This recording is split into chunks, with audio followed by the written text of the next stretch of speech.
Okaeri nasai to another Nihongo video. So, like I said in yesterday's video, today we're going to be going over past tense. I'm excited to teach past tense because you can do a lot with past tense, right?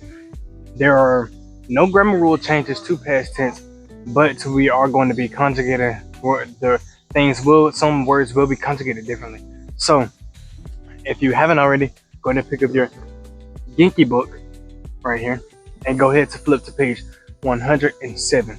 So, and if you don't have your Genki book, you can just follow along the video and I'm going to show you guys some depictions as we go along. So, reading straight from the book, we're going to left off where we were when we were talking about imasu and ga arimasu. So, describing what things are using desu ka, imasu, and arimasu as in inanimate things, buildings, or people. So we learned in lesson 2 how to ask for and give the location of item X. McDonald's wa doko desu ka? Where's McDonald's? So you can use McDonald's wa asoko, or you can use sore, or you can use koko. Asoko meaning over there. Soko meaning soko meaning like over that way, and koko means here. And the ending would be this. So McDonald's over there, right, and soko meaning right there near you, and koko means right there. So in this lesson we will learn to describe the location of an item relative to another item as an X is in front of Y. The Japanese version looks like X Y Y no mae desu. And I'm gonna show you guys right here. You see that right there? Around right there. X Y no mae desu. So now it says McDonald's wa in parentheses ano hoteru no mae desu. It's in front of that hotel. I'm gonna read that a little slowly for you guys. McDonald's wa ano hoteru no mae desu. Remember, mae means front. It's in front of that hotel. Now we have over here other useful words describing locations are as follows, and these are some location words you can use right after the particle no. You would use no and then the location word, then the ending root this. Miji meaning right, hidari meaning left, mae meaning front, ushiro meaning back, naka meaning like in the middle, in the middle. Ue means up or above. Shita means below or under. Chikaku meaning near or nearby. Tonari means next or next to. So, X, Y, to, Z no aida desu. So, with this, aida meaning in between something like we talked about in the last lesson. X, Y is between Y and Z. I'm going to go ahead and read an example for you guys. I'm going to read the English translation and then give you guys the Japanese translation. The bank is next to the library. Now it says, Genko wa tosokan no tonari desu. See, right after no, you want to use the location word. The ending root is this. Genko wa tosokan no tonari desu. The second sentence is going to be the umbrella is under the table. So it will be kasa wa teburu no shita desu. And I'm going to go ahead and show you guys over here. Excuse me. As you can see over here. So we have restaurant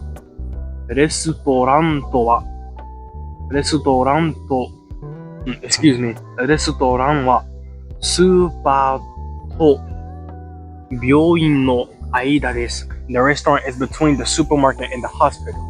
So you can use any of the above location words together with a verb to describe an event that occurs in the place. To use these phrases with verbs such as taberu, which means to eat, and masu, which means to wait, you will need the particle that. So this is the English translation, then I will get into the Japanese translation.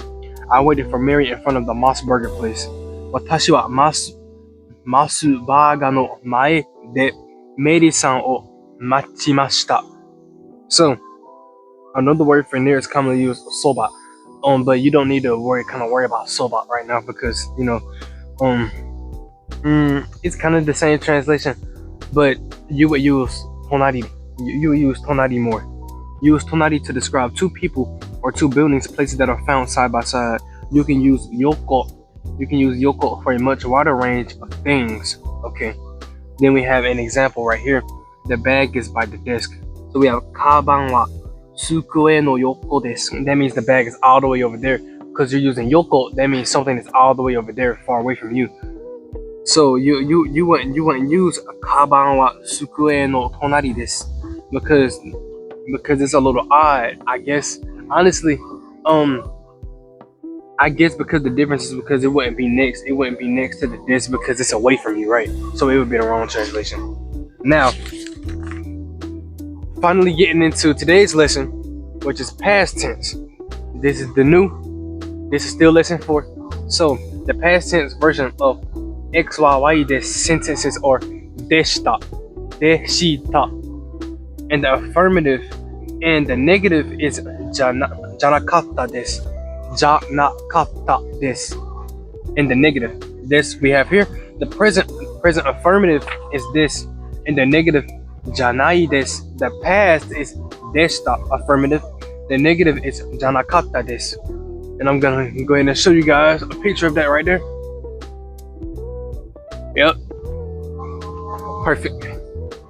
So we have a sentences right here. I'm gonna read the English translation as always and follow up with the Japanese. Mr. Yamashita was a student at Sakura University. So we have Yamashita sensei wa Sakura Daigaku no gakusei deshita. See, Mr.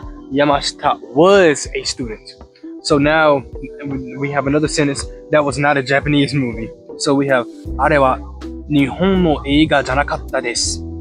That was not a Japanese movie. At the end, you would change this to the past negative tense, and it would be じゃなかったです. I'm gonna read that second sentence slowly.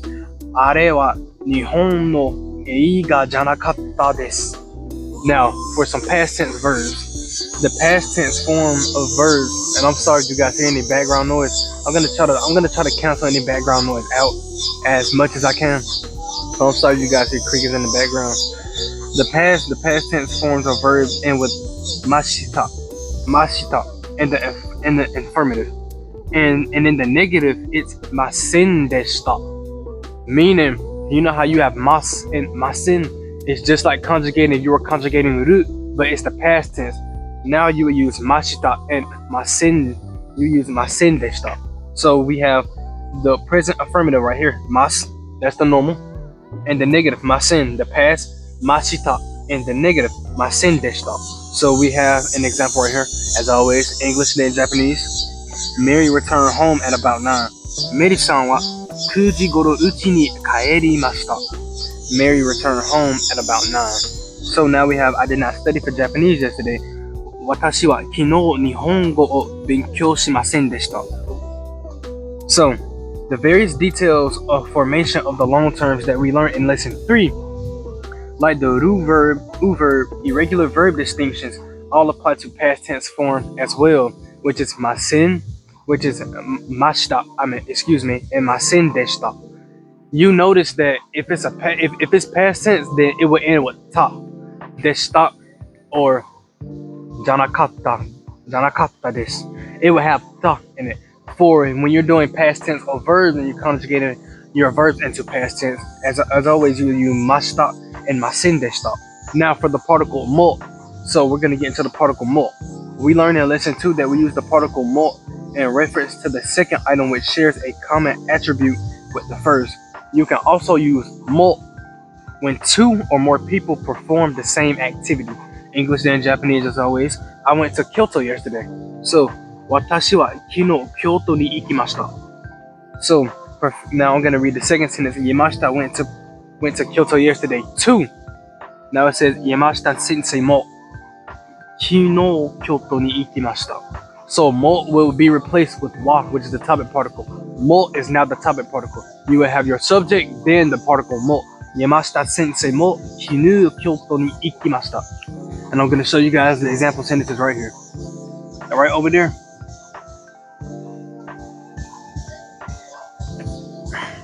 So, or when someone buys, sees, or eats 2 or more things.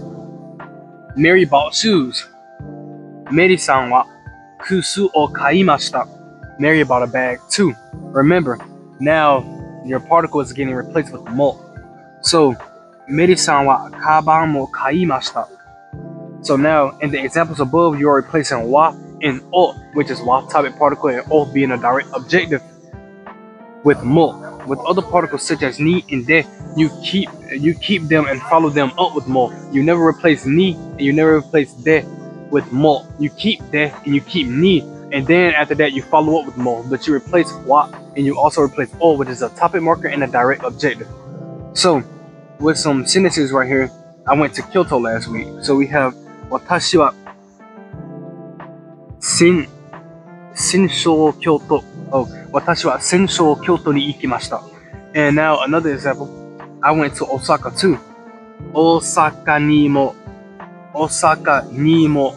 ikimashita. So we have ni and mo beside each other. They're two particles, but they're side beside each other. Because ni is a location where it's a goal of movement. Ni, he went to Osaka, and mo, he also went to Osaka too.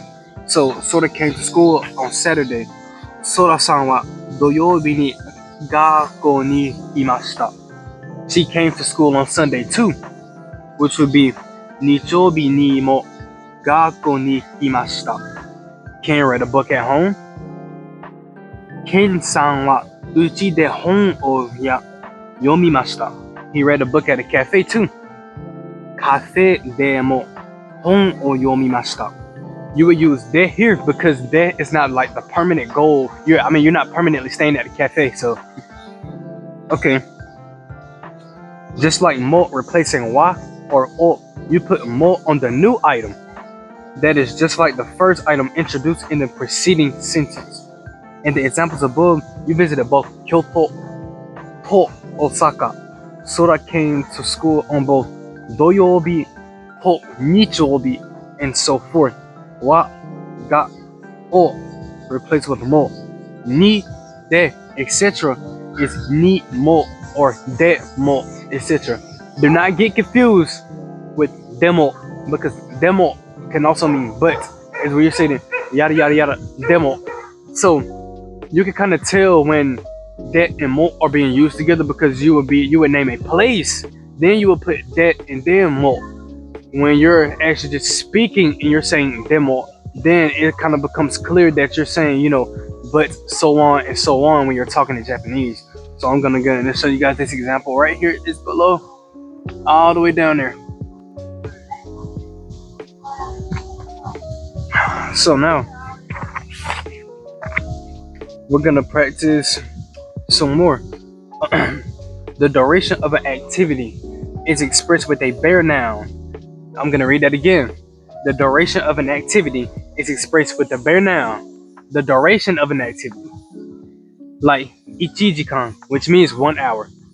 Such a noun stands alone that is not followed by any particle. So I'm gonna read English, then Japanese as always. Mary waited for Takashi there for an hour. Mary-san wa soko deshita. Well, my bad, guys. I read that as past tense. My bad. Mary-san wa soko de Takashi-san o 1時間待ちました. Waited. I waited for an hour. Mary waited for Takashi there for an hour. For an approximate measure, you can add gurai after jikan. I studied Japanese for about 3 hours yesterday. 私は昨日日本語を3時間ぐらい勉強しました. To say 1 hour and a half, you would use han. You can add han immediately after jikan. I slept for 7.5 hours last night. 昨日7時間半寝ました. If you want to say both han and gurai comes last, as in 1時間半ぐらい, just like that. Now, now we're going to be using like a quantity or a bounty of something, like a lot or many, right? So we have takusan. So expressions of quantity in Japanese are rather different from those in English. In Japanese, you want to add a quantity word like takusan. to the direct objective of a sentence. You can either replace it before the noun or after the particle o. So we have this right here, Kyoto de, that's the subject. 写真をたくさん撮りました. I took many pictures in Tokyo. So, and we also have this right here, Kyoto de たくさん写真を撮りました. As you can see, when you use that do that, it kind of conjugates to the picture, which is 写真. Right here, 写真を撮りました. I took many pictures in Kyoto. You can also use both these orders: quantity, noun particle, and noun particle quantity, and aru and iru sentences, which means non-animate and inanimate. Basically, something alive and something which is not alive. So like here, right? So 野菜がたくさんあります. There are a lot of vegetables. たくさん野菜があります. You would never use imas because vegetables aren't living. Vegetables can't walk around and talk. If they could, then you would use imas. That would be creepy though. So, so the particle to, it has two functions. And when I'm finally talking about this particle with you guys, because I've been using this particle. One of those meanings, it can mean and, but it's for nouns, not for linking sentences. So we're gonna go ahead and get into it though. The particle to has two functions. Oh, I'm also gonna show you guys on taku-san. My bad. Taku-san is right there. Taku-san. To. The particle to has two functions. One is to connect two nouns A and B. Nihongo to eigo o hanashimasu. I speak Japanese and English. Nihongo to eigo. Japanese and English. Two nouns. Kyoto to Osaka ni ikimashita. I went to Kyoto and Osaka. Kyoto to Osaka. So the other meaning of to is together with. Describes with whom you do something. Mary will go to Korea with Sora, right? So Mary-san wa Sora-san to Kankoku ni ikimasu. So Mary will go to Korea with Sora. So we have an expression note right here. I'm gonna go over this very briefly because it's basically saying it or a, because it kind of means what it translates to what. Just like I know kangaete is basically meaning like let me think kangaete, but you guys don't know what kangaete means, right? Because kangaeru means to think. That's the dictionary form, right? And kangaete means like think or thought, right? No, thought is the past tense. Would be anyways. So x no mae x. No mae is often used in the sense of across the street, right? From x or opposite x. You may also hear another word that is used in the sense of across, namely x no mukai. If something is behind x or farther away from the street, that cannot from the street and cannot be directly seen because of the intervening x. In addition to calling it x no ushiro, you can also describe it as being x no ura. And a. In the dialogues, we observe Mary's host father after saying et and Mary saying ah. It is like the incredulous what that you use when you have heard something that is hard to believe. Like what? Ah is used when you have suddenly noticed or remembered something like ah. So the small su at the end of these little words indicate that these words, when pronounced, are very short. Not using anata. As we learned in lesson 1, expression note on page 45. You can go check and read that yourself. I'm not going to be covering over that right now. The use of the word anata is limited. Japanese speakers usually go without explicitly mentioning you in sentences, because the reason why they go without mentioning you in a sentence, because when they're talking directly to you, it's very clear that they're talking to you, unless there's another person around and they want to address which one that they are talking to. So we have an example. What are you going to do this weekend? So we have konshu no shimasu, and then we have nani o shimasu ka? I'm going shopping. Kaimono o shimasu. If you know the name of the person you are talking to, use their name plus san instead of anata. Never use anata when you are talking to your professor or boss. Always remain very formal. Using terms of address other than their title, like sensei, teacher, in sato, president of a company, is considered rude in conversations with your social supervisors. So we have some Japanese holidays. I'm gonna show you guys the expression notes. Expression notes number 5 for lesson 4. Right there, and then we have Japanese national holidays. Let me guys know if you can actually see that clearly. I'm not gonna be going over the Japanese holidays. And then over here you have the months and the days of the month, which I'm gonna get into later. Probably another video, because I believe right after this it is the days of the month, where actually they're describing places. Like I tell you guys, they're basically, you can look at these because this is pair work and everything. And when it's pair work, yeah, and we have right here translations for, taberu, tabimashita, taberu, tabimasen deshita. Verb past tense and verb present tense right there. So that is the end of lesson 4. So I'm gonna leave the link in the description so you can actually practice and test your Japanese for lesson 4 with past tense and everything. What I just basically went over when they're describing things in between, things in front, back, next, or near you, under, or above you. You can test your knowledge on that Japanese site. You can, let's say, you can look back and see what you missed. Use your expression notes. You can also use your expression notes in the book. If you don't understand anything, I am always free. You can email me or DM my Instagram. My Instagram is in my YouTube. But if you enjoyed this video, make sure you leave a like and subscribe. I'm trying to get to 120 subscribers now that we hit our milestone 100 subscribers. Again, thank you guys so much. And if you guys watched through this whole video, make sure you leave some suggestions on what I should do for my 100 subscriber special before it's too late and I already reached 120, because you guys blow me. So like sometimes you guys just blow me over the water, and I'm very thankful for you guys. I'm very thankful for my TGO community, the greatest movement. We are truly on the move. So with that being said, till next time, ja mata.